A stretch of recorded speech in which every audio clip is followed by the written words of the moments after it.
Vamos a ser puntuales. Son las 7 en punto y vamos a empezar.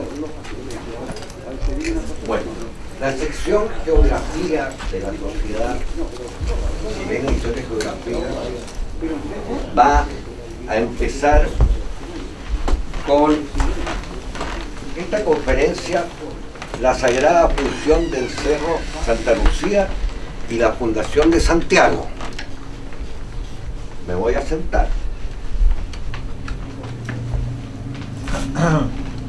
A mi diestra, don Alexis López, entomólogo, que va a hacer la presentación fundamental. Nuestro presidente, don Sergio Martínez Baeza, se ha excusado por razones propias, que no las voy a dar, pero se da por excusado. La presentación de este trabajo vamos a dedicarlo al doctor don Aureliano Oyarzún, que ustedes ven arriba. Don Aureliano Oyarzún Navarro, fundador hace más de 100 años de nuestra Sociedad Chilena de Historia y Geografía y primer integrante de la sección Arqueología y Antropología de esta sociedad. Conocimos al doctor Oyarzún ya en la década de 1940, cuando dirigía el Museo Prehistórico situado en el subterráneo del actual Archivo Nacional, en el edificio de la Biblioteca Nacional, en la calle Miraflores. Llegábamos los hermanos Ruperto y Jorge Vargas Díaz, acompañados con nuestra madre Cristina Díaz Herrera, quien se hizo avisar al doctor Oyarzún como la nieta del doctor Wenceslao Díaz, quien había sido el médico jefe del servicio médico durante la Guerra del Pacífico en 1879. Por su parte, el doctor Oyarzún había integrado una de las ambulancias médicas en esa lucha armada. Rápidamente el director del prehistórico nos dio un afectuoso saludo. Nuestro objetivo para visitar a este personaje era entregar una donación al museo que llevábamos en unas cajas de cartón. Un plato indígena de color salmón llamado trinacrio y una colección de puntas de flecha, todas encontradas en los arenales al sur de nuestra casa en el Tabo. Don Aureliano, conocedor de los conchales de Cartagena y Algarrobo, entusiasmado con estos niños menores de 15 años, coleccionista, primer paso en esa época para ingresar al selecto y exclusivo grupo de arqueólogos. Inmediatamente se hizo cargo de la donación, mandando a hacer una vitrina para exponer con nuestros nombres estos objetos. ¿Cuál sería nuestra satisfacción? Así lo vimos algunos años, pues a la muerte del doctor Oyarzún, sus colecciones fueron llevadas al Museo de Historia Natural de la Quinta Normal, donde la vitrina desapareció por arte de magia.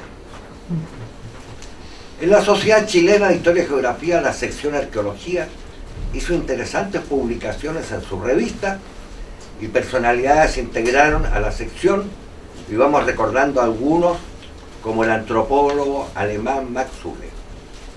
Don José Toribio Medina, también socio fundador, ya había publicado Los aborígenes de Chile. El profesor y rector del Liceo Lastarria, don Tomás Guevara, gran araucanista y oficial militar en la Guerra del Pacífico, también se integró. Luego se incorporó el padre Martín Gusinde, famoso por sus incursiones a los aborígenes de Tierra del Fuego. Al incorporarse don Ricardo Lachan, en la sección chocan las tesis sobre los araucanos. Lachan, inglés, con una personalidad avasalladora, impone su tesis que este pueblo viene de las pampas trasandinas, ganando al profesor Guevara, que en esa época era el rector, primer rector del Liceo Lastarria. Esa es la época clásica de nuestra arqueología y antropología, los primeros 40 años del siglo XX, y en nuestra revista se plasmaron numerosos artículos y reseñas. Desde esa época estuvimos preocupados en la observación de nuestros restos arqueológicos, con sus misterios, y la búsqueda de sus incógnitas. Siempre en el Tao encontramos un gnomo que señalaba la puesta del sol en el solsticio de verano el 21 de diciembre, y una piedra tacita en sus cercanías. En el Tao hay más de 200 de estas tacitas, y después de muchos años encontramos también en las rocas de Puntetralca, con lo cual concluimos que aparte de funciones múltiples, también cumplían una función ritual.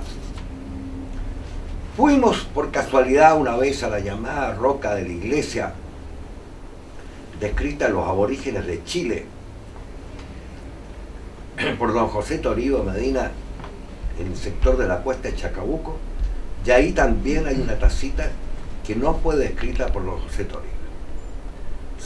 Seguimos con visitas y exploraciones que terminan en este apasionado trabajo de don Alexis López, quien nos va a presentar una abundante exposición de fotografías. Un buen trabajo. Con ustedes, don Alexis López.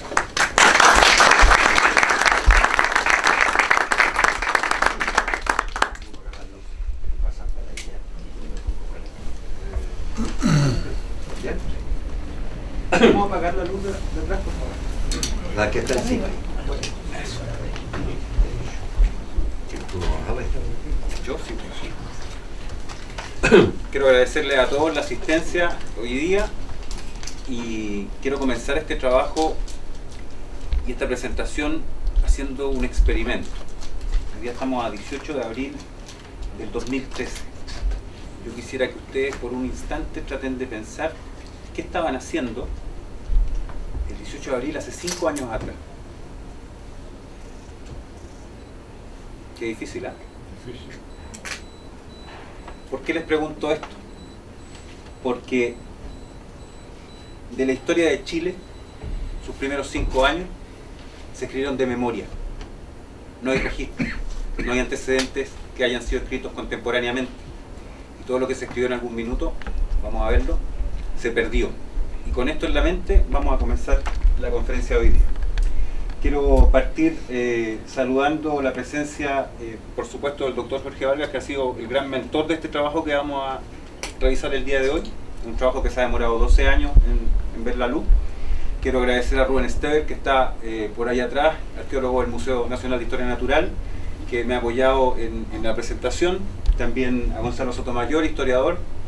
Ellos dos acaban de publicar un importantísimo trabajo que se llama Mapocho Incaico, que vamos a mencionar durante la conferencia. Y particularmente quiero saludar a Patricio Bustamante, que no sé, está por ahí, arqueoastrónomo, quien ha llegado a conclusiones bastante similares a las que vamos a exponer el día de hoy. Entremos en materia.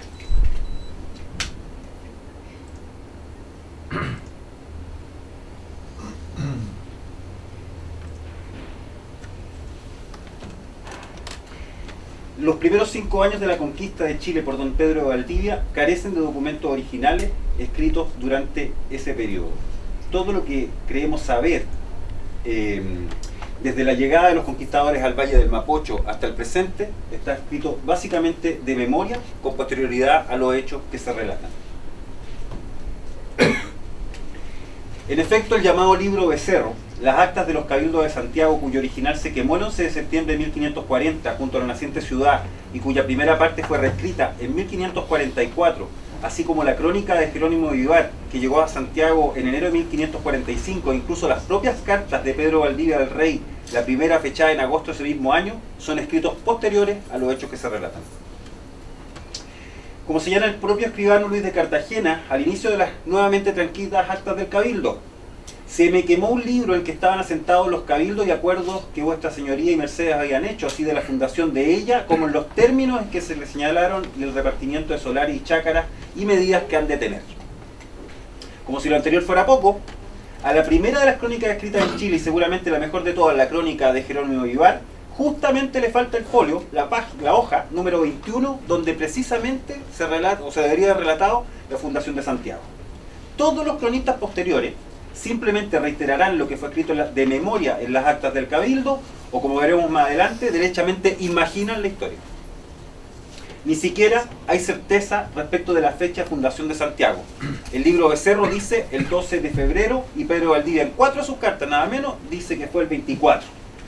En síntesis, incluso el acto más trascendental que dará origen a Chile, nada menos que la fundación de su ciudad capital, está cubierto por un manto de dudas y no existen documentos originales estrictamente contemporáneos a los hechos que lo puedan develar.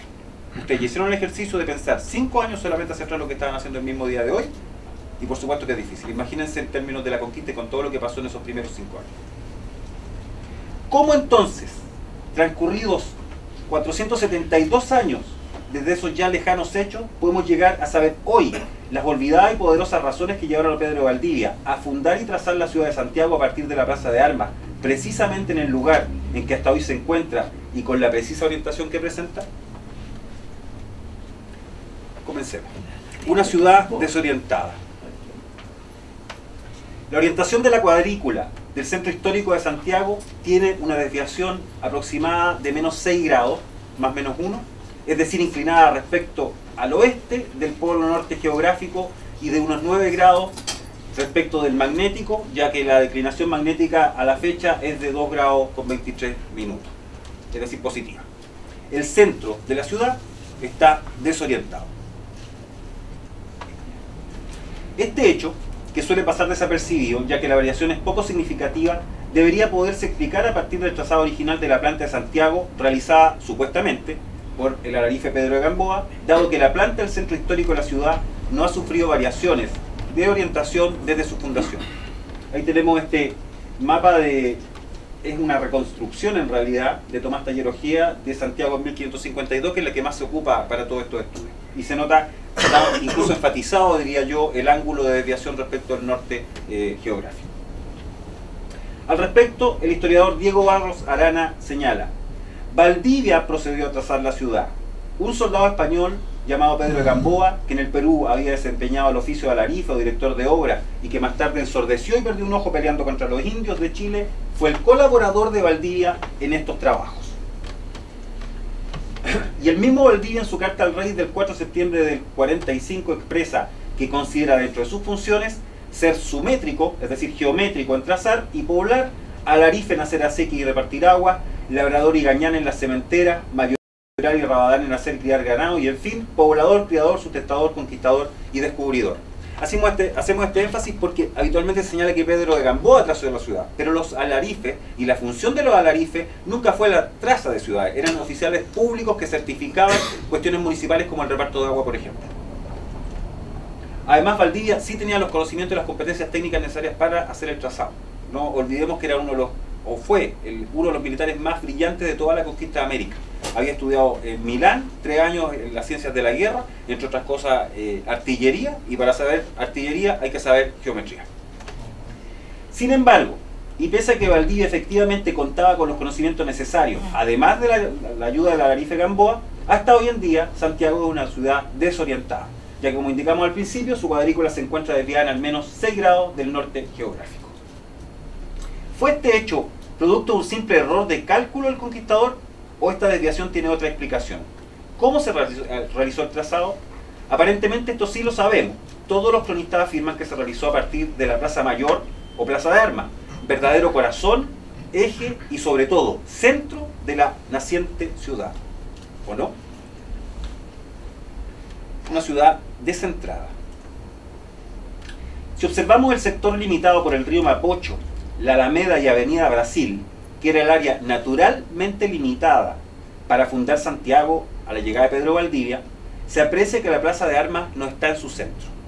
Decimos el área naturalmente limitada porque, como ustedes saben, la Alameda en esa época era la Cañada, un brazo del río Mapocho, y abajo estaba la Quebrada de Saravia, que es lo que actualmente llamamos la Avenida Brasil. Entonces, esa era el área plana de la época donde se podía construir efectivamente.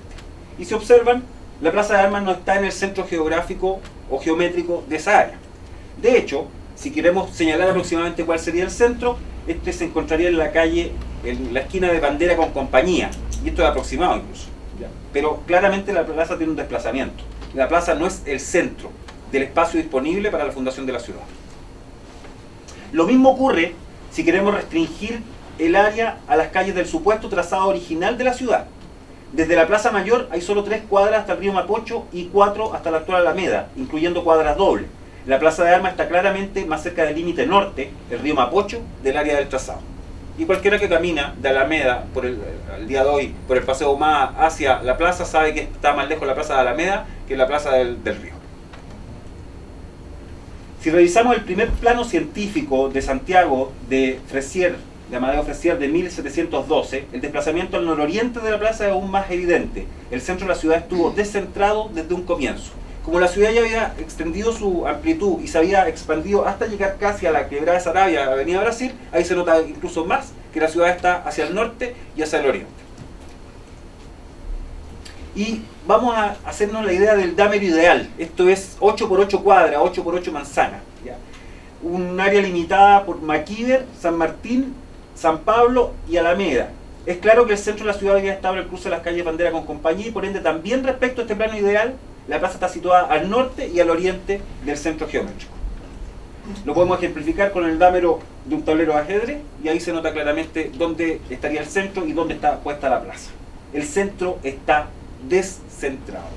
¿Es este otro error de Valdivia y de su ayudante la Larife Cambó? Vamos a preguntarnos entonces cómo se fundaban las ciudades y vamos a revisar un poco cuáles son las técnicas y los ritos asociados a la fundación de la ciudad, porque si no comprendemos esto no comprendemos lo que se hizo acá.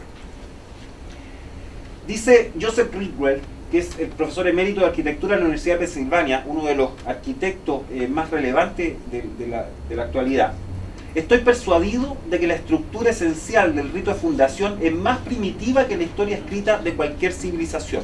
Empezamos a tener ritos fundacionales antes incluso de aprender a escribir.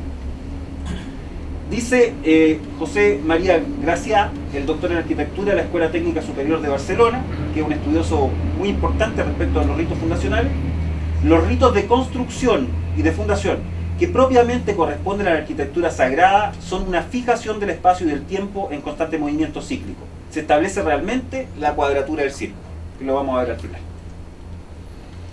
La fundación de la ciudad es un rito de la máxima importancia, tanto simbólica como práctica. Implica a lo menos estos pasos siempre: el ascenso a la cumbre más cercana al área para poder mirar el entorno donde se va a fijar la ciudad, la observación, que en latín se llama contemplatio, a la espera de una señal de carácter divino habitualmente, que se llama augurio, el establecimiento respecto a ese augurio de un templum. Habitualmente el augurio era un ave que volaba y el augur miraba al ave y decía: ahí en ese punto voló, por lo cual bajaba y en ese punto va a quedar el templum. Y su fijación, la fijación del templum, a través de un agujero en la tierra que se llama mundus. Se hace un hoyo y en ese mundo se van a depositar entonces algunos materiales bien importantes: la ceniza del héroe fundador de la patria del que va a fundar la ciudad, cosa que nunca salga de su tierra, eso es bien interesante, una pluma de ave que va a ser el ave del augurio habitualmente, y otras cosas más. Y también en ese minuto se le da el nombre a la ciudad, en realidad los 3 nombres. Las ciudades tienen un nombre público, un nombre sagrado y un nombre secreto. De Roma, por ejemplo, conocemos su nombre público, Roma, su nombre sagrado, que es Amor, y su nombre secreto, que es Flora. De Santiago, Santiago. El principal instrumento para el trazado de las coordenadas de la planta de una ciudad es el gomón. La palabra viene del griego gomon, guía o maestro, y hace referencia a un objeto alargado, una vara o báculo cuya sombra se proyecta sobre el suelo o sobre una escala graduada, tanto para fijar los puntos cardinales como para medir el paso del tiempo, en una época donde no existía brújula. Este es el principal instrumento geográfico, geométrico incluso, que se utilizó en la humanidad, según Patricio, que está acá, desde la salida de los humanos de África y antes. Sin embargo, antes de que usaran la vara, el propio cuerpo humano se usó como gomón. De acuerdo al famoso dibujo del hombre de Vitruvio de Da Vinci, el cuerpo humano tiene unos 7 pies de altura, y se ocupaba esa proporción de 7 pies para calcular la hora e incluso la fecha y el mes respecto a la sombra que proyectaba tu cuerpo en algún minuto del año. Entonces se contaba la sombra en los pies que daba, y si tú sabías la latitud a la que estaba, sabías la hora y la fecha. Curiosamente, en Chile, el tótem araucano, el rehue, también tiene una división de 7 niveles. representando entonces un cuerpo dividido en 7 partes, como lo acabo de señalar, y también se debe haber ocupado como un gomón y como un medidor de tiempo. De hecho, hay una tesis bastante relevante al respecto que dice que la Machi durante el año va poniéndole a los distintos escalones ciertas señales y signos que van representando el transcurso de los meses. 3 en el calendario mapuche porque es un calendario lunar. De hecho, además, ellos llaman a la Tierra Melihuitran Mapu, esto es el mundo partido en 4 partes, que es claramente un indicador gomónico de la división en 4 partes. También a nivel de América, el gomón era amplísimamente conocido. Los indios Pueblo, por ejemplo, Pueblo Bonito en Estados Unidos, es un sector gigantesco de territorio norteamericano donde todas las ciudades que se han construido están alineadas con solsticio y entre ellas mismas para marcar hitos del calendario astronómico respecto del Sol. Olmeca y Azteca y por supuesto los mayas. Respecto a los mayas, un estudio reciente sostiene que el factor gomónico, esto es la proporción entre el tamaño de la sombra del gomón durante el solsticio de verano respecto a la de invierno, ese factor gomónico, esa proporción, permitió desarrollar el calendario de 260 días llamado Solkin, que hasta el día de hoy no tiene una explicación muy clara por qué lo hicieron los mayas. También Viracocha, aquel tenemos en esta imagen de acá, el señor de los báculos, también conocido como el dios más antiguo de América, se encontró en Perú hace poco tiempo una vasija cerámica de 2400 años de antigüedad con la imagen. Sostiene 2 báculos que podrían ser 2 gomones, uno para las mediciones del Sol y otro para las mediciones de la Luna. Por lo cual, también en América el uso del gomón estaba ampliamente expandido y conocido. Veamos entonces qué pasaba antes de la llegada de los incas en el Valle del Mapocho. ¿Para qué queremos saber esto? Para saber por qué y por qué motivo se fundó finalmente la ciudad de Santiago donde está hasta el día de hoy. ¿Qué pasaba o qué tenía el Valle del Mapocho antes de los incas? Lo primero que les quiero contar es que el valle o la cuenca de Santiago está desarrollada sobre varias fallas geológicas. Nosotros conocemos que se ha dado publicidad actualmente a la falla de Ramón, que se le ha dado algún grado de publicidad en la prensa, pero hay 2 sistemas de falla importantes que son la falla Infiernillos Chada, que corren por el centro del valle y en cuyos límites, voy a tratar de señalarlo allá, en la parte norte y en la parte sur hay 2 hitos arqueológicos relevantes que son en la parte norte la llamada Iglesia de los Indios, que comentó el doctor en su presentación, y en la parte sur la cueva de Culitrín, le decimos así hoy día, que para los incas se llamaba la Guaira Huasi o la Cueva del Viento, porque era una cueva que fuimos con el doctor, están viéndolo en la foto ahí, con don Roberto López que está por ahí, y con don Ricardo que está por allá. Fuimos a verla, pero lamentablemente, como me comentó Rubén, la dinamitaron. La dinamitaron porque en esa cueva, que está a la altura de Chada, reitero, se perdían animales. Entraban los animales, no sé si vacunos, pero por lo menos ovejas deben haber sido, claro, y se perdían. Y además un cura que entraba a rezar ahí, parece que se volvió loco, y por eso también se llamaba la cueva del cura. Finalmente parece que la gente pidió que la dinamitaran y la dinamitaron, y ese es el estado actual de la cueva de Culitrín. No muy bien. Y al centro de estos 2 hitos tenemos nuestro hito más importante que está señalado ahí, que es el Cerro Santa Lucía. Ya lo vamos a ver. Continuamos. Lo voy a mencionar en la pasada. También tenemos 6 termas, que obviamente están asociadas a esta falla. Desde el norte hacia el sur tenemos Jahuel, las termas del Corazón, las termas de Chacabuco, que ya no existen, pero existían en su época, las termas de Colina, que están en funcionamiento. En Santiago teníamos los baños de Apoquindo, y en el sur tenemos las termas de Cauquenes. Otro hito relevante de nuestro valle, de nuestra cuenca Santiago, son los llamados cerros isla. En Santiago existen más de 25 cerros isla. Uno con suerte conoce 4 o 5, pero hay 25, 27 en realidad. De esos vamos a destacar para esta investigación 4, que son el Renca, el Navia, el Cerro Blanco y particularmente el Cerro Santa Lucía. El Cerro Santa Lucía, a diferencia de la mayoría de los otros cerros que son simples proyecciones de las cadenas principales que se proyectaron hacia el valle, y cuando se fue consolidando el terreno del valle con material aluvial quedaron aislados, la diferencia del Cerro Santa Lucía es que es un volcán.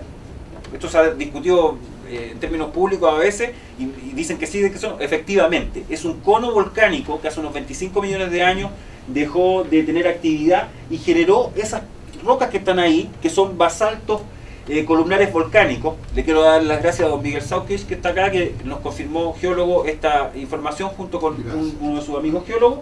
Pero efectivamente estos son basaltos columnares que salieron y es básicamente magma que por la presión a la que sube por el cuello del volcán se comprime, se cristaliza y genera estas figuras que son hexaedros habitualmente. Así que tenemos que el Cerro Santa Lucía de toda la cuenca del valle es el único cerro que es un cono volcánico, extinto por supuesto, que tiene este tipo particular de roca. Ustedes no van a encontrar rocas similares en la cuenca de Santiago.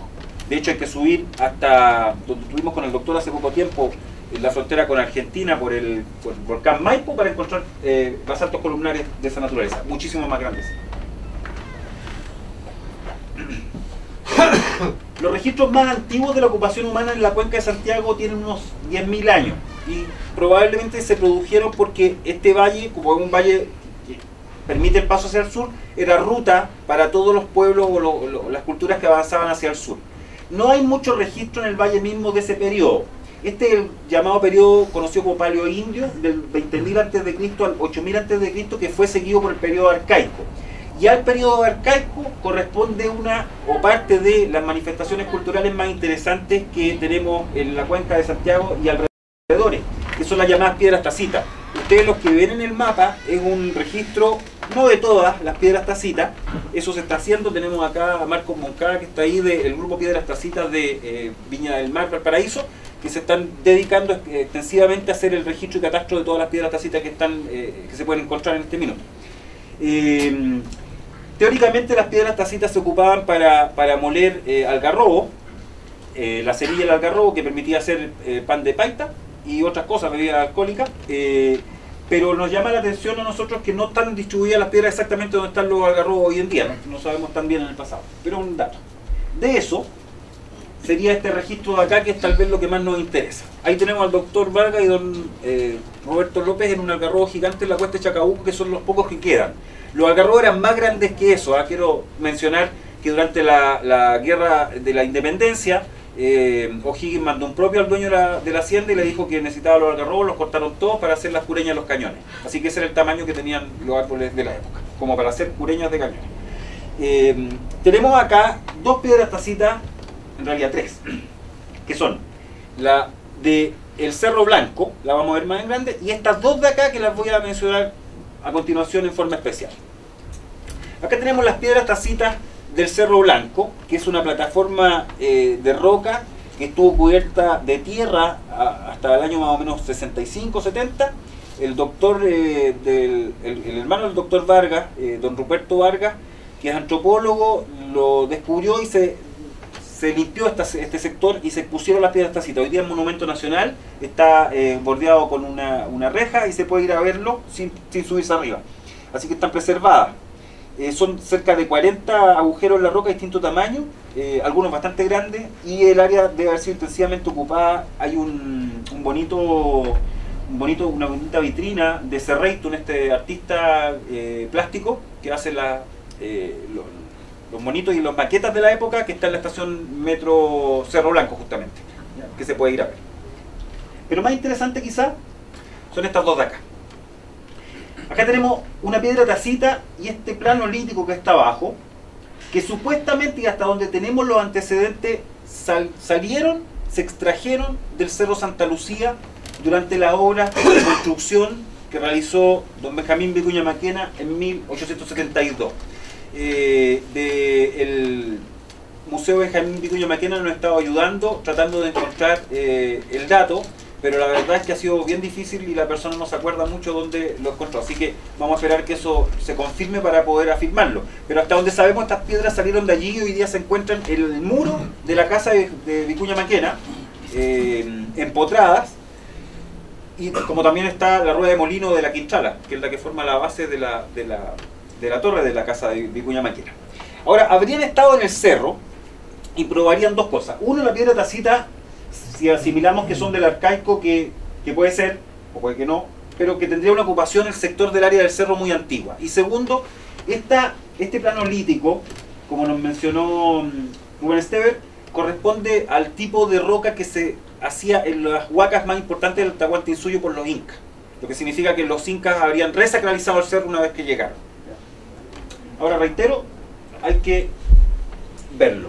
La situación aproximada, esta es una hipótesis, Probablemente la piedra tacita habría estado donde está hoy día la fuente de Neptuno, en la esquina de Victoria Subercasó con Santa Lucía, y la piedra, el plano lítico habría estado cerca de los basaltos arriba donde está la estatua de Pedro Valdivia, en la plaza de Pedro Valdivia arriba del cerro, porque ahí están los basaltos a la vista más grandes. Pero reitero, es una hipótesis, esto está por confirmarse. Respecto de la ocupación en la plaza, gracias a las obras de construcción del metro, ahí tenemos fotos de la época, sabemos que al menos hay registros del periodo alfarero temprano, del 500 a.C. hasta el 650 después de Cristo. ¿Ya? Se excavó un pedazo importante de la plaza, pero por las calles.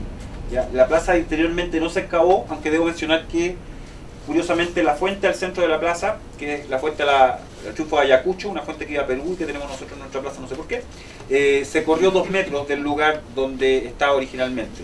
Y el hito cero que ustedes pueden ver entonces en la plaza de armas, que es una placa de bronce que está al lado norte de la fuente, está corrido también, por lo cual ni las medidas que tenemos en Chile hoy día son correctas, no están tomadas del centro físico del país, no del centro fundacional.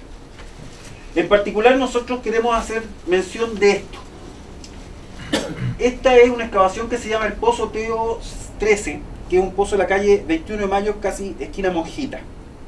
Hace 12 años atrás, con mi familia estábamos viviendo justamente en el edificio que está en 21 de Mayo, esquina Monjita, arriba de esta tumba. Y un día, mirando por el balcón que daba hacia Monjita, estábamos con el doctor, yo le comento: oiga doctor, ¿sabe qué? ¿Está chueca la calle o está chueco el edificio? Porque efectivamente ustedes cuando vayan a la plaza y vean ese edificio, que es el grande que está al costado de la municipalidad, se van a dar cuenta que ese edificio está chueco. No sigue la línea de la calle. Y lo asomábamos al balcón de 21 de Mayo, exactamente lo mismo. Bueno, esta investigación partió por eso. Hace 12 años atrás nos preguntamos, ¿por qué está chueco el edificio? ¿A quién se le ocurre hacer un edificio chueco? Pero yo tomé una brújula, la puse en el parqué del departamento y era el edificio el que estaba alineado. El edificio está norte-sur perfecto. Es la calle la que está chueca, entre comillas. Vamos a saber por qué. Ya que hablamos de Huelén, el Cerro Santa Lucía y la Huaca, el Cerro Navia, vamos a ver de qué se tratan y por qué son importantes estos 2 cerros. Cuando en Perú los incas comenzaron su acelerado proceso, que en más o menos 100 años lo llevó a transformarse en un imperio, aproximadamente por la misma fecha, los araucanos empezaron a avanzar hacia el norte y hacia el sur de sus territorios ancestrales. Ocupo acá la palabra araucano, a alguien le puede parecer curioso, en la misma forma que la ocupa el arqueólogo Dileyay, que descubrió Monteverde en el sur. Esto es para referirme a los araucanos, valga la redundancia, que son del periodo de la conquista, y ocupo mapuche para los contemporáneos. Eso es para que nadie se sorprenda. En toda el amplia área de distribución que alcanzaron los araucanos, que llegaron hasta Copiapó, hay toponimia mapuche en Copiapó, le fueron dando nombre al territorio, a los valles, a los ríos y a los cerros particularmente. Uno de los mitos fundacionales más importantes de los araucanos es el mito de Caicay y Tren, o Tenten y Caicay, o Sensen, incluso como la pronuncian hoy día, y Caicay. Este es el mito que cuenta el diluvio del punto de vista mapuche. 2 culebras gigantescas que se enfrentan, una de la tierra y otra del agua, y que luchan. La culebra de la tierra le dice a los mapuches que se salven subiéndose al cerro que es ella, y cuando Caicay empieza a elevar el mar, Tenten sube el cerro hacia el cielo. Los que se salvan y se suben al cerro van a dar origen a la humanidad.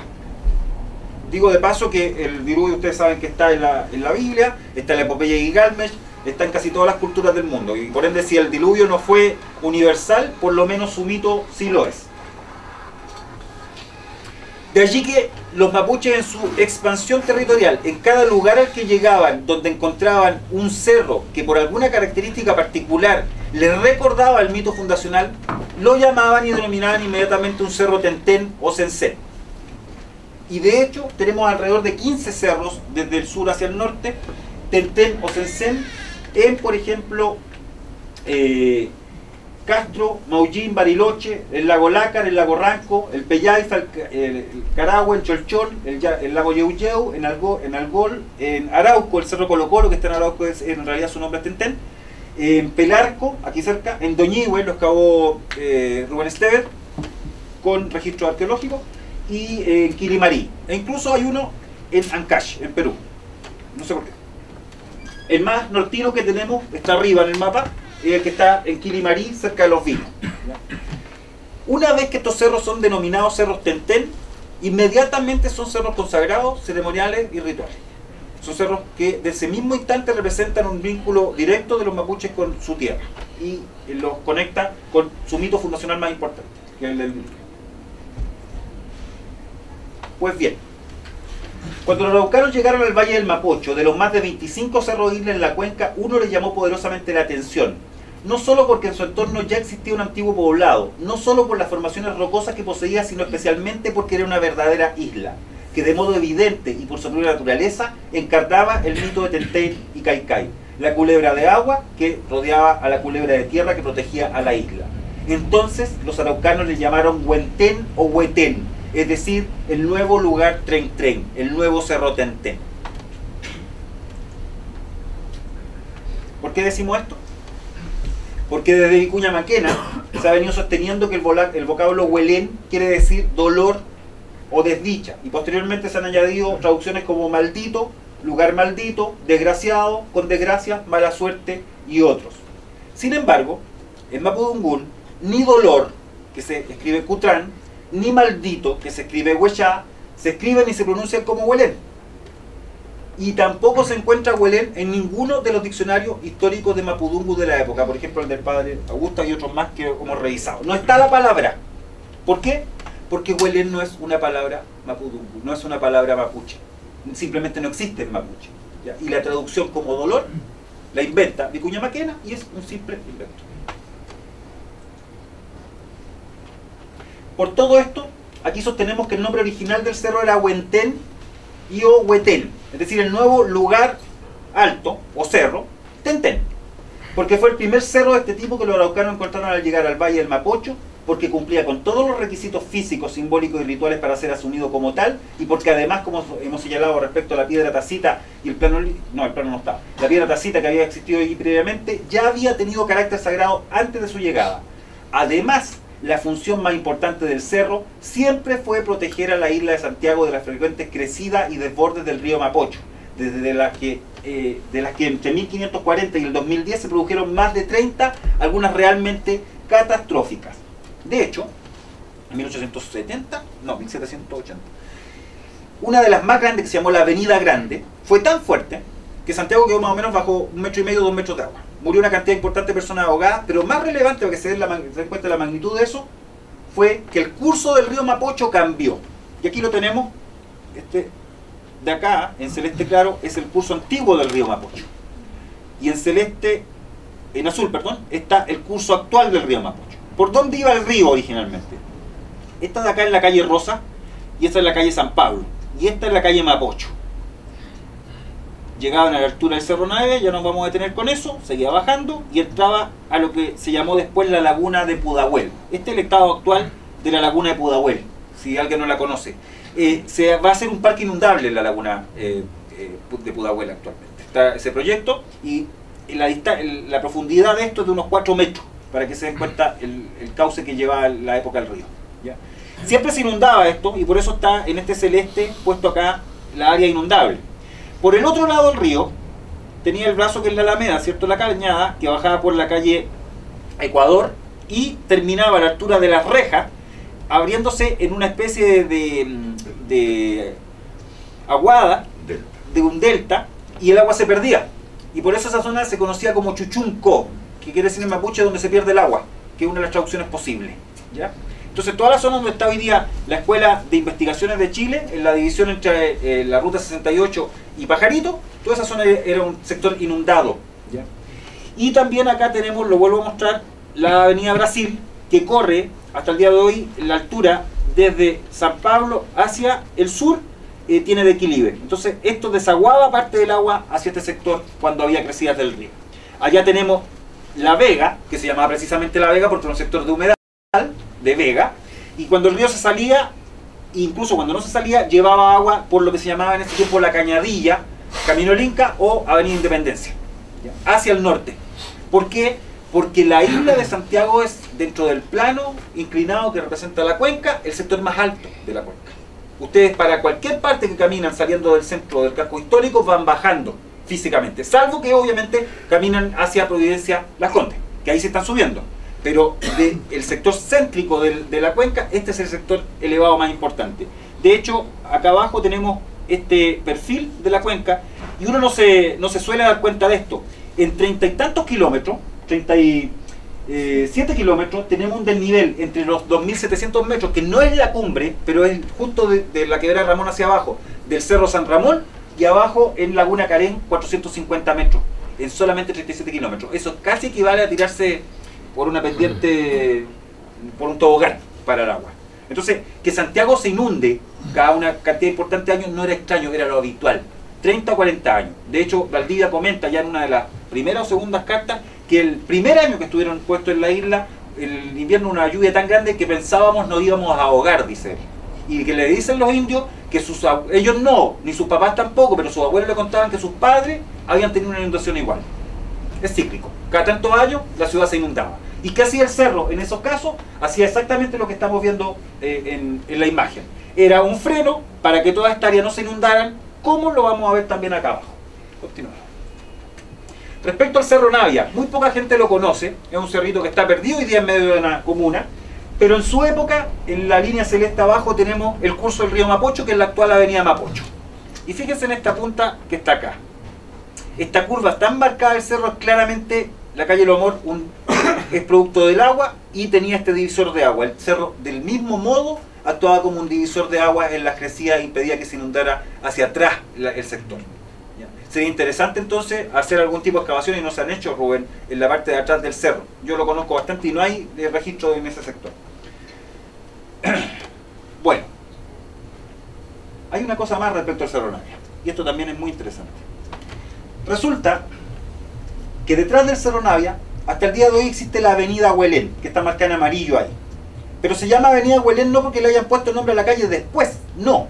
Había un lugar, lo dice Rizopatrón en el diccionario geográfico, un lugarejo corto con agencia postal y que se encuentra unos 9 kilómetros hacia el noroeste de la ciudad, que se llamaba Huelén. Lo más probable, y esta es una hipótesis, es que el cacique Huelenguala, al que voy a comentar a la pasada, haya sido también propietario de este sector, que su pedazo de tierra asignado haya sido del Cerro Huelén, Santiago Centro, Santa Lucía, Huetel, hasta el Cerro Navia. Y probablemente tenía ahí sus tierras también. Y la otra posibilidad es que esté recordando la función del cerro como Huentén, como Cerro Huetén, ¿ya? El lugar alto protegido. Veamos qué pasó en Santiago a la llegada de los incas, el fugaz dominio de los incas. En 1741, Tupac Inca Yupanqui, 10º soberano inca, asumió el poder y comenzó un acelerado proceso de expansión. Entre 1480 y 1500, sin que la fecha exacta haya podido ser establecida con plena certeza, los incas avanzaron hacia el sur hasta alcanzar la cuenca de Santiago. Desde Copiapó al sur, los incas encontraron una resistencia cada vez mayor que vendría a detener su expansión al llegar al Maule. Hay una famosa batalla en el Maule. Y finalmente lo obliga a replegarse a Santiago, donde crean un centro administrativo. Esta es la tesis central del trabajo de Rubén Estever y Gonzalo Sotomayor. Y dice Jerónimo Vivar que los incas en realidad nunca volvieron a pasar más allá de Angostura y Paine. La frontera inca, en definitiva, estuvo en Angostura y Paine. Algunos señalan, otros historiadores, que llegaron hasta Concepción. Es posible, ¿ya? No lo niego que hayan avanzado, pero la verdad es que estructuralmente la frontera del Imperio Incaico con Chile terminaba en la cuenca de Santiago, y más al sur de Paine ya no pasaban, ahí en Pucará y otras cosas, pero en términos de dominio y control no. Y van a establecer en el fondo una tripartición funcional del territorio. El centro administrativo y religioso estaba en la isla de Santiago, tenían en la zona de Aconcagua toda la producción agrícola, y tenían en la zona de Limache un centro militar o de ocupación militar. Ahí hay una cronología que les permite darse cuenta que de 1471 arriba hasta 1500, más o menos a la mitad, al medio abajo, es toda la época de penetración y de lucha en el fondo por conquistar el territorio. Y la consolidación del poder solo se produce entre 1500 y 1540. Es fugaz el dominio del Imperio Inca en el territorio, no es muy rápido. Y hay que ver cuánto hicieron en ese poco tiempo que estuvieron, porque dejaron Pucarás por todas partes, hitos por todas partes, incluso algunas toponimias, mitimaes que trajeron, gente que trajeron y pusieron acá, se quedó esa gente después, etc. En términos operativos, esto solamente fue operativo de Santiago al norte. Ahora, como comenta Rubén y Gonzalo en su trabajo, este centro administrativo inclásico que se habría desarrollado en Santiago se superpuso a lo que ya habría existido como poblado en la misma isla de Santiago. Eso es lo relevante. ¿Cómo habría sido la construcción de este centro? Yo pongo dos ejemplos ahí de tambos administrativos en la zona de Potosí, en Bolivia. Probablemente había tenido un edificio importante, un tambo, está mencionado en las crónicas, que es donde se va a quedar Valdivia, es su primera casa. Probablemente hay una huaca, un lugar de ceremonia donde está la catedral actualmente, y habían otras construcciones más. Nosotros hemos hecho este desarrollo sugerido, idealizado obviamente, del centro administrativo incásico. Tenemos el número 1, el Tambo Grande, que es donde está Correos de Chile actualmente. El número 2, un Incahuacio Cayanca, una casa, un lugar de administración. El número 3, un Ushnuhuaca, que sería la catedral. El número 4, unos paredones Diexo. Esto hay que discutirlo porque no hemos sentado a conversar exactamente dónde habrían estado, pero hay una mención continua a paredones Diexo, o viejos, que podrían estar en Bandera o en la calle Puente. Otras construcciones, el número 5, porque ahí se hicieron registros arqueológicos donde se encontraron en Bandera 3 y tanto y 2 números más, registros inca. El actual museo precolombino, se están excavando hoy día el piso del precolombino, se está sacando restos inca también de ahí. En el número 6, perdón, el 7, el curso del río Mapocho. El 8 son los brazos secos del río, hay que tomarlo en consideración. El 8 es la calle San Pablo y la calle Rosas. El 9, la quebrada de Sarabia, que ya lo mencioné, la avenida Brasil. El 10, la Alameda. El 11, el Cerro Santa Lucía. Y en el Cerro Santa Lucía recordemos que se hicieron los estacionamientos del Santa Lucía, que corren por debajo, entre la calle Santa Lucía y llegan hasta José Miguel de la Barra. También se trajeron, vamos a ver un cuadro un poquito más adelante del resto arqueológico que se sacaron de ahí. Finalmente ponemos como agregado en la posible posición de la piedra tacita y del plano lítico en el propio Cerro Santa Lucía el 13 y el 14. Bueno, acá está el cuadro que les mencionaba. En el cerro se encontraron en el borde de tradición Bato, cultura concagua inca, unos 883 restos, que son el 22%, por lo cual podemos deducir tranquilamente que ese sector del cerro en la calle Santa Lucía, por lo menos, incluso José Miguel de la Barra, tuvo ocupación desde muy temprano, incluso antes de la llegada de los incas, porque acá hay mezcla de cerámicos, no son solo incas, hay tradiciones culturales anteriores a los incas. Sin embargo, todo esto que hemos analizado hasta este minuto, la función del cerro Santa Lucía, Huetén o Huentén, que es la misma del cerro Navia, etc., no nos responde por qué los incas pusieron la cancha del centro administrativo cuando hoy día está la plaza. Veamos qué pasó a la llegada de los españoles. La guerra civil entre Huáscar y Atahualpa, la desastrosa expedición de Diego de Almagro, la guerra civil que se inició a la partida de Almagro a Perú y la llegada 4 años después de Pedro de Valdivia acabaron con el poder de los incas en Chile. Sin embargo, sus conocimientos e influencias seguirían secretamente vigentes en la orientación y el trazado de la capital mucho tiempo después de que sus recuerdos se transformaran en historia. A su salida de Chile, lo menciona un historiador, Almagro dejó tras de sí una sociedad descabezada y la autoridad de los incas fatalmente minada. También dejó destruida la posibilidad de un futuro entendimiento entre peninsulares y nativos. Este fue el legado que encontró Pedro de Valdivia cuando entró a conquistar el país. El 24 de octubre de 1540, encontrándose en el valle de Copiapó, Valdivia llamó al escribano del rey que lo acompañaba y tomó posesión en nombre de su majestad del territorio de Chile.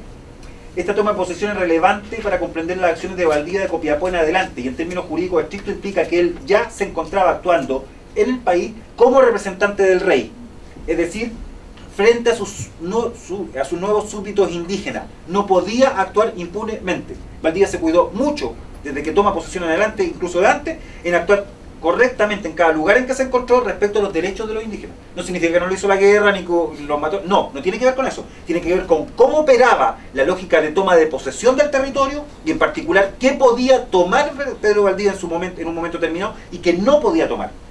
Las ordenanzas del rey respecto a estos súbditos, que eran minusválidos, así se consideraban que eran los indígenas, le impedía a los conquistadores apropiarse por la fuerza, sin el consentimiento de terrenos que fueran propiedad indígena. No podían llegar y tomarlo.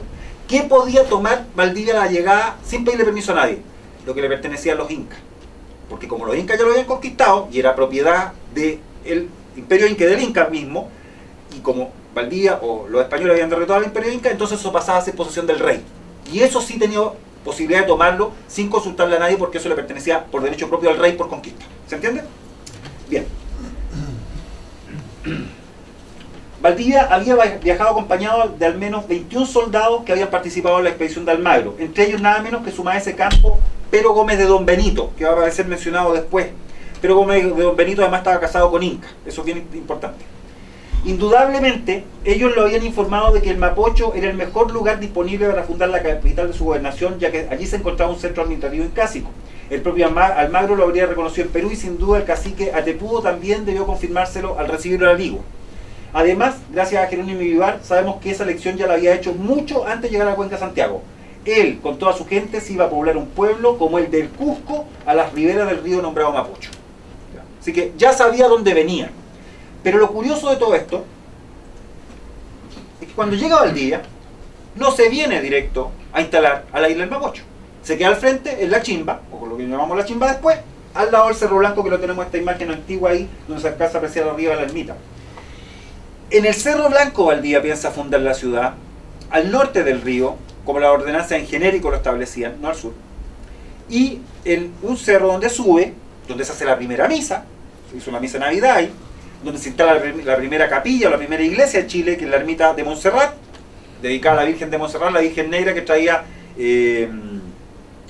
su compañera, Inés de Suárez, devota de la Virgen de Montserrat, hasta el día de hoy está ahí. Y se quiere quedar en ese lado, va a fundar la ciudad.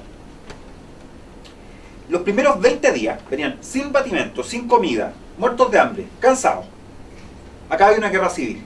La guerra civil era entre Michimalonco y Tacnalonco, que estaban en Aconcagua, versus Atepudo, Quilicanta, que era el gobernador incásico acá, más Vitacura y otros más, que estaban en franca guerra civil. De hecho, Quilicanta se había tenido que venir a instalar a Colina desde la zona de Limache, huyendo de Michimalonco. ¿Qué hace Pedro Valdivia cuando llega los primeros 20 días? Con la gente cansada, sin alimento, etc. Dedica los primeros 20 días a repartir a su gente en 4 grupos, y a los 3 grupos los toma, los monta a caballo y los manda a recorrer todo el sector, para apaciguar y para amedrentar, para que se calme la cosa. Porque no estaba acá de llegar a instalarse. Pero no dice que no quiera haber fundado la ciudad, y de hecho se queda ahí y él la quiere fundar ahí. Solamente cuando recibe a Quilicanta, al gobernador incásico, que viene acompañado de 10 o 12 caciques, hay diferencia en eso, en algún minuto le dicen que vaya a ver o que pase al frente a mirar esta isla de Santiago. Acá debo mencionar muy brevemente que posteriormente los cronistas, los historiadores, porque todos los cronistas coinciden y concuerdan en que Quilicanta fue a ver a Valdivia, pero los historiadores que van a escribir a propósito de lo que los cronistas dicen, y tomando básicamente las actas del Cabildo, señalan que habría ido dentro de los indígenas o de los mapuches o de los araucanos, que fueron a hablar con Valdivia, un cacique llamado Huelenguala, al cual Valdivia, comillas, le permuta, porque era el dueño del terreno de la isla de Santiago, la isla de Santiago por un terreno mitimae, es decir, un terreno incásico o de grupo incásico que estaba en Talagante. ¿Por qué digo que lo ven después? Porque eso no lo menciona ningún cronista. Solo aparece en las actas del Cabildo. ¿Y a propósito de qué? De una pelea entre Pero Gómez de Don Benito y Bartolomé Flores o Blumenthal, el abuelo de la Quintrala, por esta hacienda de Talagante. Y ahí aparece mencionado que se les quitó la tierra donde vivía el cacique Huelenguala. ¿Por qué digo? Y hago énfasis acá. Porque hay una corriente que está sosteniendo a partir de este dato de que acá habría estado el primer acto de expropiación a los indígenas. Y la verdad es que no hay por dónde. Porque por una parte, si Valdivia se instala, y eso lo vamos a ver a continuación, en el centro administrativo incásico no le estaba expropiando el terreno a nadie, ya estaba expropiado el terreno. Y por otra parte, si hubiera tenido que pedirle hacer el cambio, el intercambio a Huelenguala, es decir, esta permuta de tierra en la práctica, Huelenguala se hubiera quedado viviendo en Talagante y no hubiera habido el juicio después, en las actas del Cabildo, donde tienen que entregarle a Pero Gómez de Don Benito un terreno para que instale a Huelenguala, ¿se entiende? Entonces, no hay por dónde, no encaja. Son los historiadores los que inventan la historia posterior, tomándola de las actas del Cabildo. Lo concreto de todo esto es que Valdivia solo pensó fundar Santiago donde está hoy día como segunda alternativa. Veamos los augurios de Santiago. No existe certeza respecto a la fecha exacta en la que Pedro Valdivia llegó al Valle del Mapocho y se estableció en el Cerro Blanco. De acuerdo a ciertos cálculos aproximados, pudo ser a mediados de noviembre o principios de diciembre de 1540. Por Vivar sabemos que una vez instalado los primeros 20 días, ya lo dije, se dedicó a pacificar en la práctica. Y sabemos que se instaló en Santiago el 15 de enero del 41 y fundó la ciudad un mes después. Pero, ¿cuándo fue el día que por primera vez Valdivia cruzó, y que tenemos registro, hacia el sector de Santiago, la isla del Mapocho? Sí saben. Me pidió Sofía que les mostrara esto, que es curioso, solo como dato a la pasada. Porque hay dos cuadros de la Fundación de Santiago, además de dos fechas de fundación, etcétera, etcétera, y todo lo que hemos visto. Hay uno que supuestamente era original y otro que está en el Museo Histórico, perdón, y uno de la colección del Barco Santander. Así que lo dejo como un dato para que lo analicen y lo busquen. Valdivia cruzó el día 13 de diciembre de 1540. ¿Y por qué sabemos esto? Porque ese es el día de Santa Lucía. Y así le puso al santo, Santa Lucía. Ahora, ¿por qué subió ese día y por qué fue el día de esa santa? ¿Qué tiene especial esta Santa Lucía? Muy brevemente, Santa Lucía de Siracusa era una ciudadana romana que era cristiana, que tenía un pololo que no se quiso casar con él, el pololo por despecho la acusó de cristiana y la terminaron matando. Antes de matarla, le sacaron los ojos y la santa pudo ver incluso sin tener los ojos y finalmente la decapitaron. Esa es la historia breve, resumen. Tenemos acá en la imagen, lo que están viendo ustedes, una celebración en Suecia del Día de Santa Lucía. Porque en realidad Lucía, como todas las cosas, es una tradición cultural previa y un sistema de ritos previo que fue asimilado por los cristianos posteriormente. Santa Lucía y su nombre, que significa luz para el mundo o la que porta la luz, y esto es lo relevante, era la santa del solsticio de invierno en el hemisferio norte. Su día, el 13 de diciembre, y ustedes dirán, pero el solsticio no es el 13 de diciembre. Claro que no es, pero en el calendario gregoriano, porque en el calendario juliano, que era el que corría en la época de la llegada de Valdivia, el 13 de diciembre correspondía al solsticio, en nuestro caso, de verano. El calendario, recuerden que en 1480 el Papa Gregorio le sumó 10 días para ponerlo, para ajustarlo o reajustarlo respecto a la fecha, porque se había ido corriendo. El calendario juliano venía de la época de Julio César sin modificaciones y se le acumulaban alrededor de 3 días cada 300 años. Bueno, en la cantidad de tiempo que pasó de esa época tenía 10 días de retraso el calendario respecto a la fecha. Como no coincidía, por ejemplo, entre otras cosas, para el culto cristiano, la fecha de la Pascua, que era un problema, no se podía establecer bien, lo reajustaron. Por lo cual, el 13 de diciembre de 1540 era el día del solsticio. Y a Valdivia o lo invitaron, o fue ese día a subir el cerro. Y ese día único, desde la cumbre del cerro, pudo contemplar un augurio que solo se podía ver ese día desde donde él se encontraba. Ningún otro día del año. Nosotros comenzamos nuestra investigación constatando que Santiago está desorientado y descentrado. Queríamos saber por qué.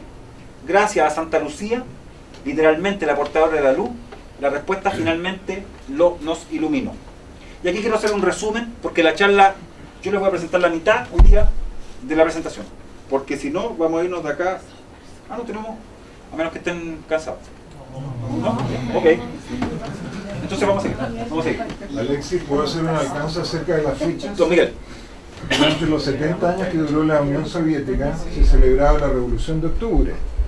Sin embargo, el gran desfile en la Plaza Roja era el día 7 de noviembre. ¿Por qué? Porque la Revolución de Octubre fue el año 1917 y en enero de 1918 el régimen bolchevique se adaptó al calendario occidental, el gregoriano. Por eso hay 13 días de diferencia en la revolución, que fue el 25 de octubre del año 17, se celebraba en la Unión Soviética el día 7 de noviembre. Entonces ahí está Gracias, don Miguel. Una fecha muy conocida. No todos los países adoptaron el cambio gregoriano, como lo está mencionando, a la misma fecha. Por lo cual, en general, cuando se citan en Chile, en historia de Chile, fechas anteriores a 1485 aproximadamente, todas esas fechas están en juliano.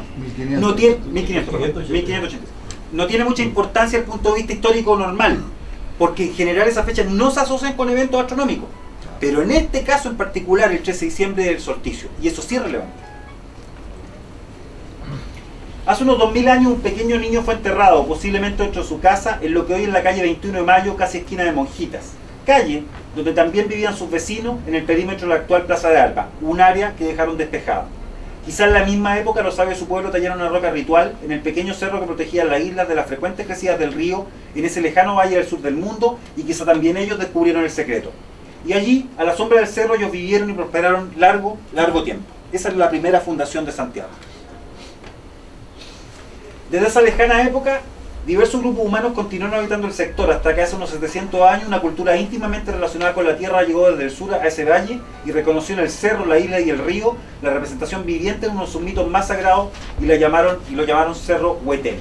También se establecieron en torno al área despejada y lo utilizaron para realizar sus ceremonias en torno a un gran tótem que les servía para medir el paso de las estaciones y rezar a sus dioses. En el cerro realizaban sus ceremonias más sagradas y secretas, rogaban por la lluvia si había sequía, esa otra función de los cerros Tentén. Se refugiaban cuando el invierno traía inundaciones y enterraban a sus muertos en las cavernas naturales que allí existían. Y así prosperaron y vivieron en paz por largos años. Hace unos 530 años, poderosos invasores llegados del norte ocuparon la isla y también reconocieron la íntima relación que había entre el cerro de exóticas rocas y el área despejada casi al centro de la pequeña isla. Con sus avanzados conocimientos astronómicos comprobaron que ese lugar era el centro de una serie de alineaciones que marcaba el transcurso del Sol y reconocieron en esto su carácter sagrado. Para conmemorarlo, tallaron una fina escultura en una de las oscuras rocas del cerro y fundaron un centro administrativo y religioso en torno a esa cancha, donde celebraban las ceremonias más importantes del imperio. Finalmente, hace 473 años, un conquistador que había cruzado el gran mar Océano viajó a fundar y poblar un nuevo reino en el pequeño pueblo que ya existía en torno a la cancha. Invitó a los principales líderes del pueblo de la tierra y del pueblo del sol a conversar y les explicó que no venía por el oro ni pensaba marcharse. Les dijo que él y los suyos se quedarían y fundaría una nueva ciudad a mayor gloria de su rey y su dios. Entonces los hombres de la tierra y los hombres del sol lo invitaron a contemplar el oculto secreto del pequeño cerro que coronaba la isla. Un secreto que se iluminaba solo un día en todo el año, el día que ese conquistador llamaba de Santa Lucía. Así fue como ese 13 de diciembre de 1540, guiado por los hombres de la tierra y los hombres del sol, don Pedro de Valdía subió al cerro junto a la suya en el día de Santa Lucía y contempló, y luego dio a otro lo contemplado, el por qué la cancha se encontraba allá abajo en ese preciso lugar. Ese augurio era todo lo que necesitaba, y entonces decidió fundar la nueva ciudad exactamente a partir de allí, porque ese único día, al amanecer del solsticio de verano y solo por un breve instante, la sombra del pequeño cerro se proyectaba precisamente hacia la despejada, casi al centro de la isla, y luego desaparecía rápidamente, iluminada por el sol. Este es el luminoso secreto del centro de Santiago. Eso es lo que ocurría al amanecer del solsticio de verano en Santiago de Chile, en la Plaza de Armas. Única y exclusivamente si te parabas en la Plaza de Armas. Veías salir el sol el día del solsticio detrás de la cumbre del Cerro Santa Lucía por el sector del Abanico, un poquito más al sur de la cumbre del Cerro Punta de Damas. Ahí lo tenemos en esa vista, está un poquito más marcado el cerro. Ahí lo tenemos visto en superior.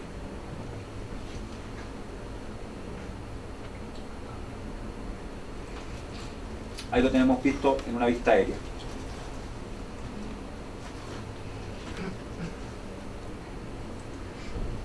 Y ahí lo tenemos explicado en términos de plano. Tenemos el abanico, el lugar de la salida del sol, que está a una altura de 2060 metros aproximadamente sobre la plaza. Tenemos una distancia de alrededor de 20 kilómetros, 19 kilómetros 854 metros entre el Punta de Damas y la Plaza de Armas. Y tenemos la cumbre del Cerro Santa Lucía a 630 metros de altura. Y abajo tenemos el mismo, la vista superior también, pero ya mostrando la dirección del sol en el solsticio respecto de la plaza. Ahí tenemos una reconstrucción que obviamente está exagerada y está hecha para efectos prácticos, ustedes lo aprecien solamente, de una fotografía que fue la que mostré al principio, donde se proyecta la sombra hacia el sector de la plaza. Ahora, ustedes dirán, pero hoy día no podemos ver eso. Claro, hoy día no lo podemos ver porque está lleno de edificios, pero curiosamente, y esto pasó el día 12 de febrero del año 2002, que fuimos con ese niño que está ahí, ese niño que está ahí, la niña que está allá, porque se notaba, y mi señora Caterina que está por allá, a la torre norte de la Catedral de Santiago. La torre norte de la Catedral de Santiago está en la esquina de ahí, ¿cierto? Y si ustedes se suben a esa torre, justo por alguna cosa, no sé cómo llamarla, entre los edificios hay una ventana. Ustedes se paran en la torre y ven la cumbre del cerro y ven el abanico atrás.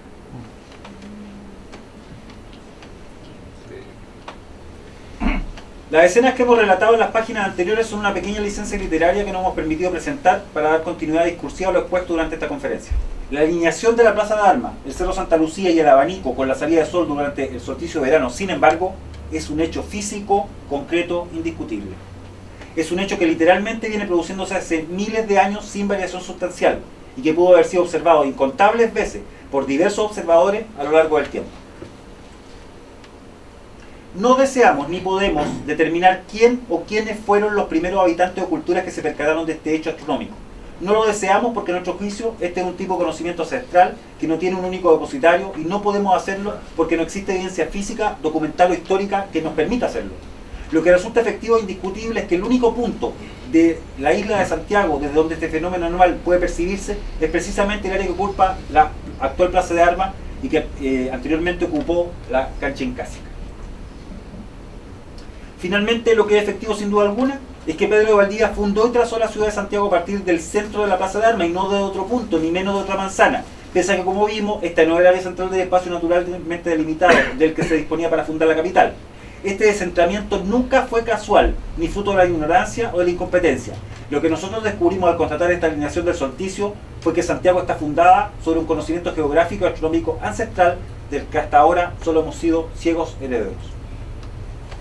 Y ahora pasamos, porque esta es una parte de lo que descubrimos. Un punto, como el que les acabo de mencionar, es solo un punto. Por sí solo no tiene mucha importancia. ¿Por qué? Porque solo me permitiría fijar la salida del solsticio. Veamos qué pasó después, el Axis Mundi. Como hemos visto, la posición de la Plaza de Armas en relación al Cerro Santa Lucía como punto de referencia permiten apreciar un fenómeno astronómico único en el año, el solsticio de verano.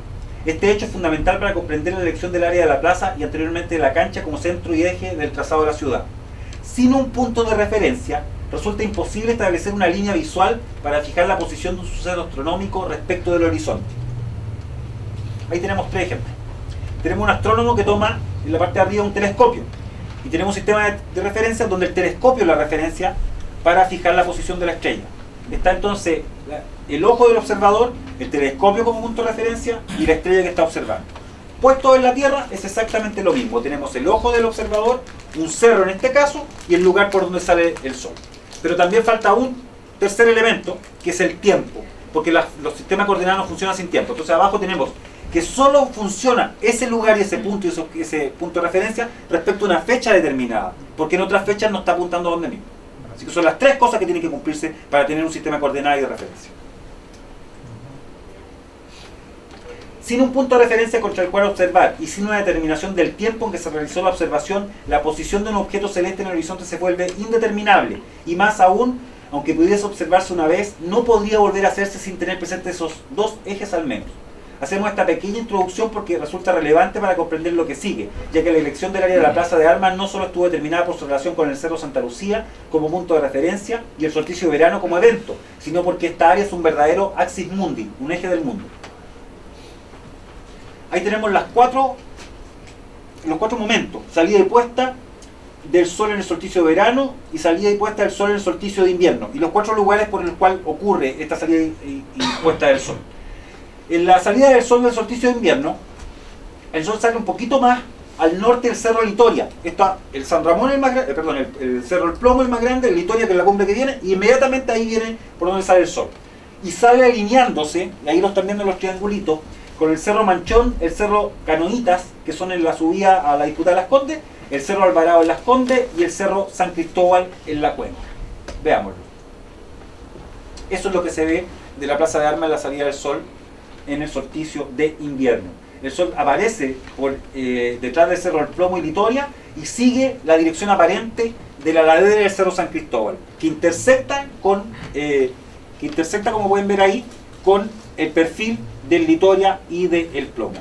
Lo vamos a ver ahora si nos acercáramos a el Cerro San Luis, que era el antiguo Pucará y Catacura. También sirve para ver el mismo fenómeno, porque el cerro aparece ahí mismo, contra el Cerro Canoitas, que está atrás. Y acá estamos en el Cerro Canoitas contra el Cerro Manchón y finalmente el Cerro Manchón como tal. Acá tenemos la puesta de sol en el solsticio de invierno desde la Plaza de Armas. Si se fijan, es más difícil fijar el punto porque no hay un punto de referencia. No hay un cerro intermedio que nos permita fijar el lugar por donde se pone el sol en esa fecha. Lo mismo ocurre con el solsticio de verano y la puesta de sol, que sabemos que está el Pelvín y el cordón del Mayarauco, pero entre esos de punto lejano y donde estamos situados nosotros no tenemos un punto de referencia. Por lo cual, únicamente contra el amanecer del solsticio de verano y de invierno, se puede fijar o determinar el punto de la ciudad, que es este. Y así se fija. Entonces, ¿por qué está la plaza ahí? Porque es el único lugar de toda la isla de Santiago donde si tú te paras vas a ser capaz contra el Santa Lucía de saber cuándo es solsticio de invierno, de verano, y contra el Cerro San Cristóbal saber cuándo es el solsticio de invierno. Si tú te mueves una cuadra para acá o una cuadra para acá, no funciona. Si te mueves una cuadra para acá o una cuadra para acá, tampoco funciona. Por eso la plaza está ahí.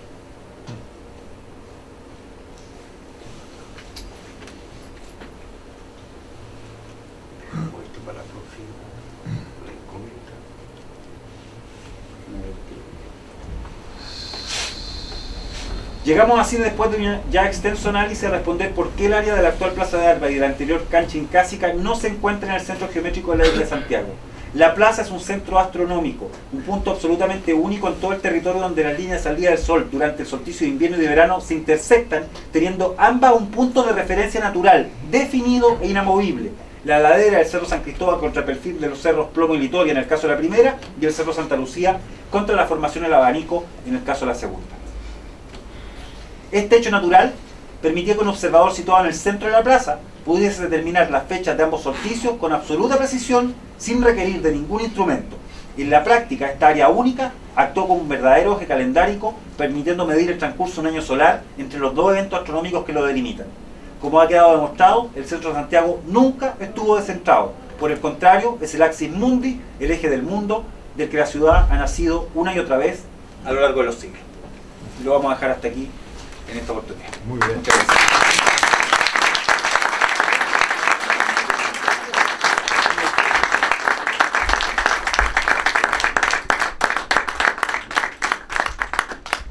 ¿Alguien quiere hacer alguna intervención Prendamos la pequeña? luz. Pequeña porque tenemos que ir después a un vino de honor. Marco. Sí, bueno, lo primero agradecer la invitación, felicitar a la Sociedad Chilena de Geografía por esta actividad y, bueno, dudas no quedan porque fue formidable la explicación. Lo que sí surgen distintas inquietudes. Y yo quisiera apoyar frente a lo que tú has comentado, de que esto es como está como, no una suposición, sino que una especulación, sino que deducción, algo que a lo mejor no puede confrontarse con otros datos. La verdad que sí, que hay otros datos. Casualmente mañana en el Museo Foc en Viña del Mar, los que pueden los invitamos de ya, será una exposición sobre las excavaciones arqueológicas del museo, del estadio de Quillota. Y casualmente se replica esto mismo. Está el Cerro Mayaca con las piedras tacitas, hace la fusión de isla del río Concagua, y el cementerio incaico hace a veces de cancha. Yo los invito a que vean en Facebook del Museo Foc, subieron la foto y la explicación de esto. Lo que tú acabas de decir está calcado en el sector del Cerro Mayaca y Aconcagua, en lo que es Quillota. Muchas gracias. Muchas gracias. Muchas gracias. ¿Cómo es que, para qué tenía el objetivo de que se pusiera la Plaza de Armas en ese exacto lugar donde se ven el horizonte con respecto al solsticio de verano e invierno? Porque cuando no tenías un reloj para medir la hora y no tenías un calendario para saber en qué día estabas, tenías que fijarte en el sol para saber la fecha. Tenías que buscar un lugar que fuera como si fuera un reloj y un calendario. Por eso pusieron la plaza. Ya.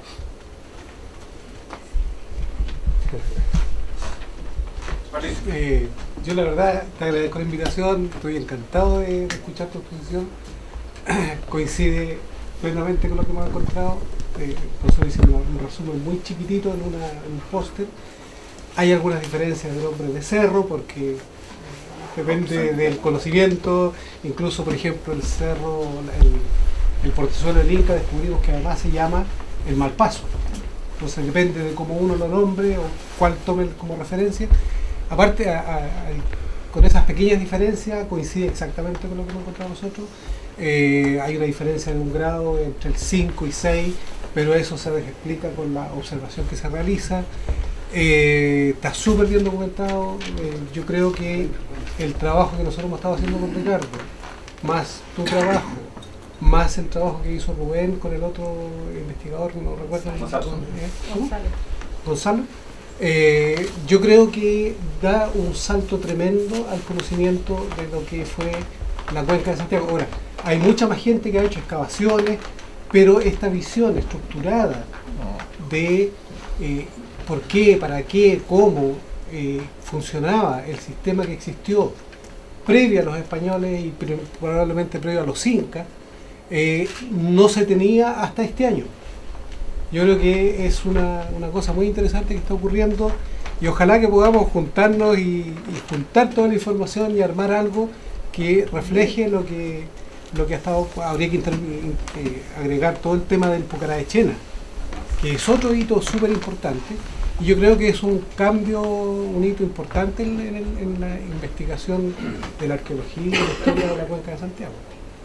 Patricio Bustamante lleva 25 años dedicado a hacer estudios de arqueoastronomía. Realmente ha hecho una labor formidable. Yo tuve la suerte de recibir los trabajos que me mandó Patricio hace más o menos un año y tanto atrás. Y en la última publicación de Rubén tuvo explicación de los seques de Santiago. Es probable, porque uno nunca sabe.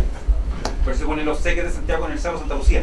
Entonces yo me di cuenta, Patricio, que iba a cometer un error, entre comillas, de presentarlo si no había esto. Y me interesó mucho. Se va mañana o pasado te vas a Argentina. Sí, el lunes o martes. ¿Sabes qué? No está estructurado desde la planta, desde el Santa Lucía. Las observaciones que hicimos las hicimos del Santa Lucía. Por una razón, porque el Santa Lucía es el único punto de la cuenca actual que permite hacer observaciones tal como la hicieron probablemente los mapuches. El problema justamente es porque probablemente tenemos los edificios. Exactamente, y incluso en la foto, yo tengo todas las fotografías, tú tienes análisis con Google Earth, que dan una pequeña diferencia. La fotografía es exacta. Sí.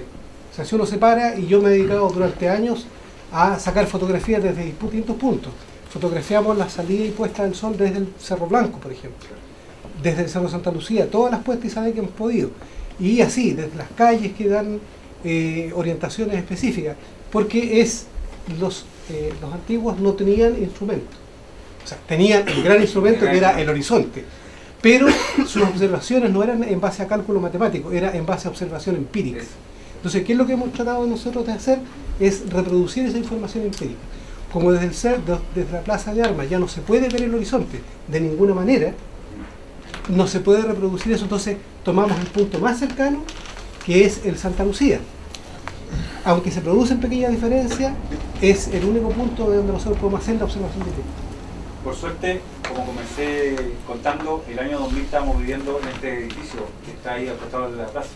Está a unos 70 metros, 50 metros del centro del Brasil. Y el 21 de diciembre hicimos el experimento en el balcón del departamento de medir con gomón directamente la salida y puesta del solsticio.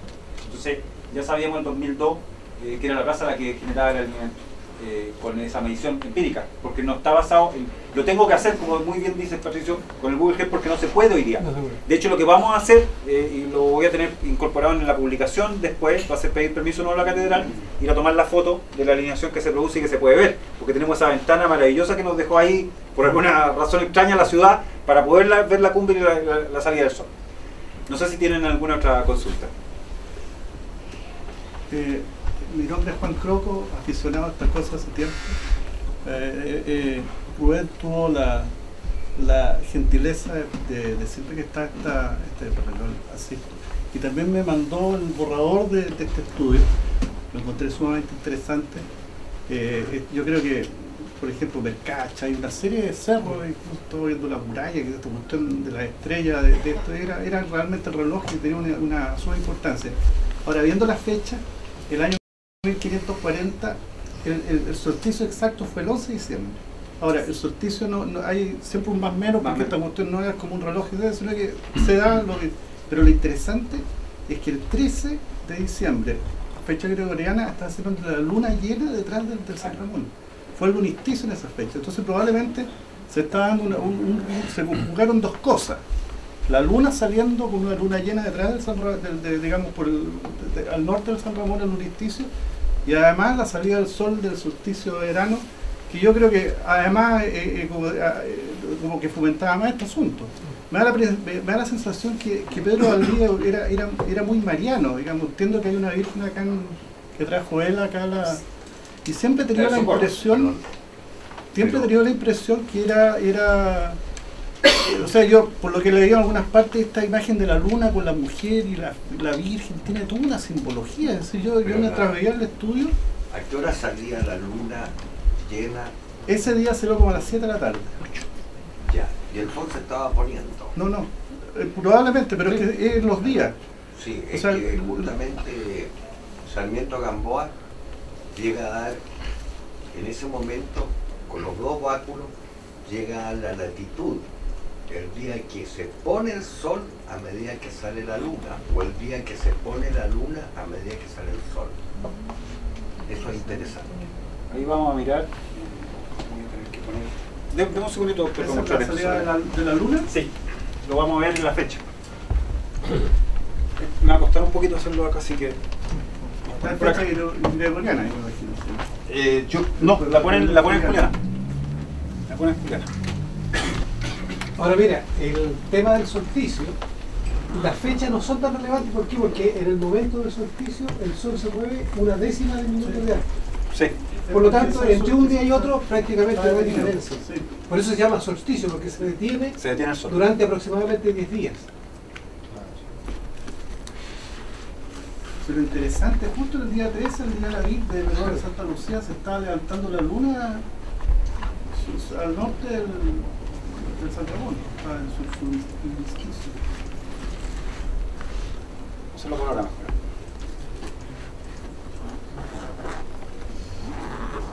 Solo para cortarlo, vamos a sacarle la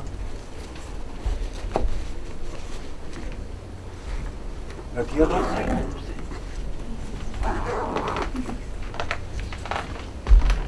Sí, eso es bajo la constelación que nacimos.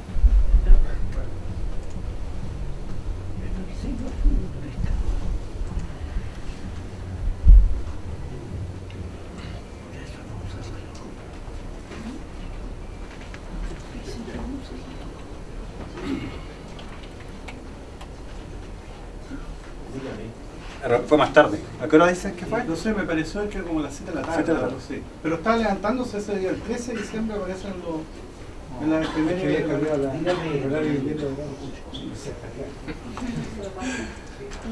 Pero es interesante, digamos. Bueno, este ejercicio que estoy haciendo acá hay que hacerlo, que justamente con Patricio no lo voy a alcanzar a hacer ahora, me hubiera gustado grabárselo. Pero se puede hoy día, con la tecnología que hay, ver cómo estaba el cielo en ese mismo instante, el día y a la hora precisa. Hace 10.000 años, 20.000 Exactamente, años. exactamente. Sí, esa es la gracia de la tecnología que hay actualmente. Exactamente. Y por eso que podemos hacer cosas que antes era impensable, en un sueño. ¿Alguna otra pregunta?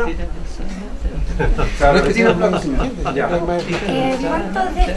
¿Cuántos aproximadamente de estos lugares para medir hora, tiempo o cualquier tipo de medida existen aproximadamente? Bueno, tiene por lo menos Machu Picchu, que tenían el Intihuatana para medir los equinoccios, y tienen la salida del solsticio también, que no lo mostré, pero tiene una roca. Está diciéndote acá, Marcos, que tenemos otro más. Yo creo que está lleno. Stonehenge, Newgrange, hay un montón.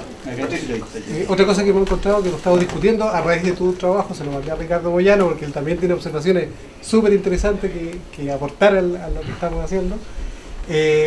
Lo que hemos encontrado en muchos sitios es que no hay un sitio de observación, son varios sitios de observación para hacer correcciones. Lo mismo que en un observatorio astronómico moderno, uno no encuentra un instrumento único. Hay telescopios cenitales, hay telescopios horizontales, hay telescopios para ir haciendo correcciones. Entonces, si uno encuentra un sitio arqueoastronómico, está con varios otros pequeños sitios o grandes sitios asociados para hacer correcciones. Bueno, eso dice que tenemos muchísimo trabajo para adelante. Yo les mostré la mitad de la charla, no expliqué la alineación, eso está a la mitad y algo más, no expliqué tampoco el tamaño de la ciudad, que supuestamente lo vamos a tratar de ver con el doctor, vamos a tratar de armar una segunda parte de esta misma charla. Así que quiero darle a todos las gracias más grandes por haber venido, particularmente a Rubén, a Gonzalo, que están allá atrás, a mi mamá, a mis niños, a mi señora Caterina, que me ha apoyado todo este tiempo, que ha dedicado el trabajo a ellos, y espero verlo en la segunda parte de este mismo trabajo. Muchas gracias.